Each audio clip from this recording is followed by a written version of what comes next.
Assalamualaikum warahmatullahi wabarakatuh. Alhamdulillahirrabbilalamin. Wassalatu wassalamu ala asyrafil anbiya'i wal mursalin wa ala alihi wa sahbihi ajmain.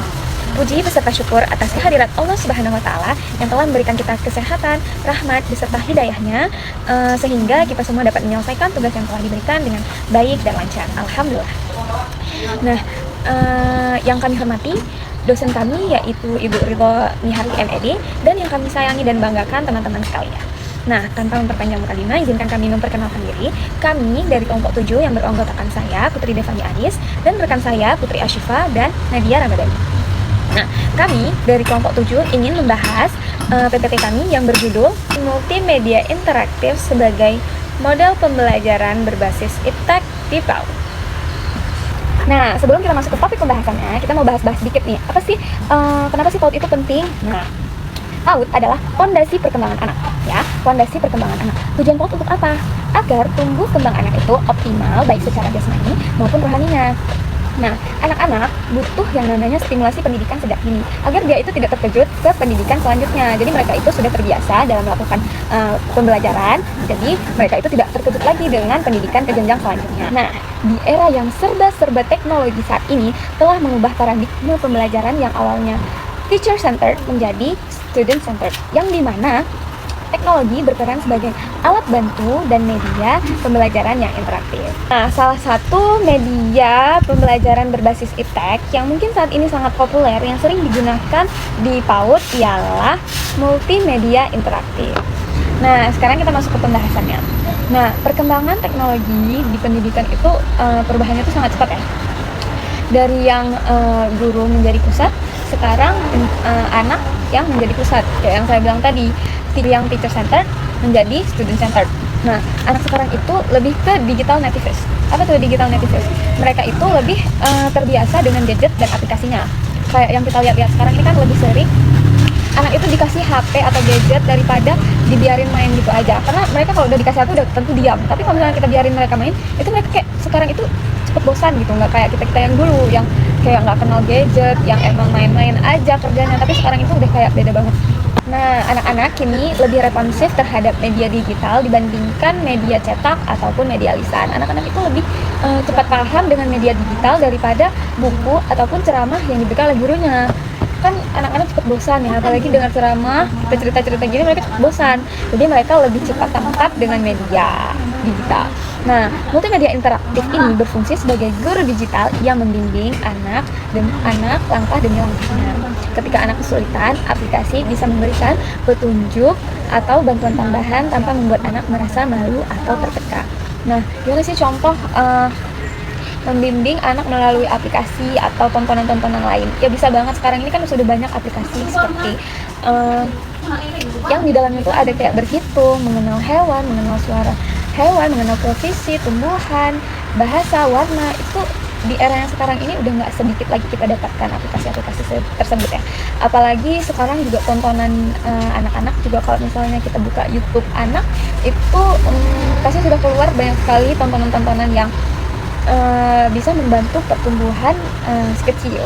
Nah, jadi anak-anak itu tidak akan merasa malu atau tertekan dengan tontonan yang dia tonton. Baik, akan dilanjutkan oleh teman saya. Baik, saya akan menjelaskan tentang media interaktif. Jadi, media interaktif itu adalah media digital yang menghubungkan antara teks, gambar, suara, video, dan animasi, sehingga memungkinkan adanya interaksi langsung dari pengguna. Adapun dalam konteks PAUD, media interaktif itu dia berperan sangat penting, yaitu menjadikan anak aktif bisa mengklik, sentuh, dan memilih, dan proses belajar menjadi lebih menyenangkan. Dan media interaktif itu dia sesuai dengan tahap perkembangan anak usia dini. Jadi, media interaktif itu dia bukan hanya menempelkan informasi, tetapi juga memberikan kesempatan anak untuk berpartisipasi langsung dalam kegiatan belajar. Jadi dalam merancang media interaktif, desainnya itu harus diperhatikan agar menarik dan sesuai untuk anak usia dini. Adapun prinsip desain multimedia interaktif itu, visualnya itu harus menarik, warnanya cerah, karakternya lucu, navigasinya itu sederhana, ikonnya besar dan mudah ditekan oleh anak-anak.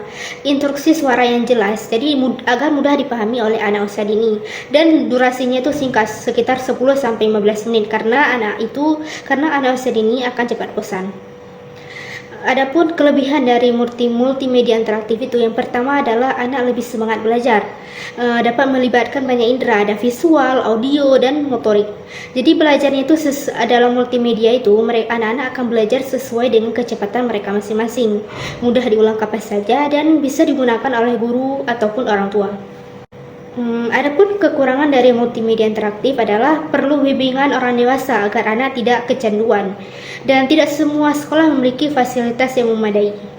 Dan biaya untuk mendesain multimedia interaktif itu biayanya itu diperlukan biaya yang begitu tinggi, dan resiko anak menjadi terlalu pasif jika tidak dibimbing dengan baik. Oleh karena itu, perlu adanya pengawasan pendamping dari guru ataupun orang tua. Jadi, media interaktif dalam PAUD itu dapat membantu anak belajar dengan lebih aktif dan sesuai dengan perkembangan anak. Namun, penggunaannya itu harus didesain dengan baik dan disertai pendampingannya agar manfaatnya itu maksimal. Sekian dari saya, akan dilanjutkan oleh teman saya Nadia Ramadhani. Baik, saya akan menjelaskan tentang integrasi nilai Islam. Jadi, ajarkan akhlak kepada anak itu yang baik-baik melalui yang pertama itu ada kisah Nabi. Nah, kita bisa memperlihatkan di Infokus kisah-kisah Nabi itu. Jadi anak-anak tersebut bisa menangkap, misalnya kayak gini, bisa mengambil hikmahnya dari cerita itu, mengambil baik dari cerita para kisah Nabi itu. Nah, terus yang kedua, doa sehari-hari seperti doa makan, doa sudah makan, doa selamat, doa tidur. Nah, itu kan sehari-hari yang kita peragakan kepada anak. Terus yang ketiga ada kebiasaan Islami seperti salam, bersih, dan juga hormat. Nah, selain itu, nilai Islam juga bisa diintegrasikan melalui konten multimedia. Nah, yang bisa dipelajari kebiasaannya sehari-hari seperti mengucapkan salam, menjaga kebersihan, membaca doa sebelum makan, dan juga hormat kepada orang tua. Terus visual dan audio yang menarik bisa membantu daya tarik anak, sehingga anak tersebut lebih berpikir ke positif. Nah, gitu. Sekian presentasi kami hari ini. Lebih dan kurang kami mohon maaf. Assalamualaikum warahmatullahi wabarakatuh.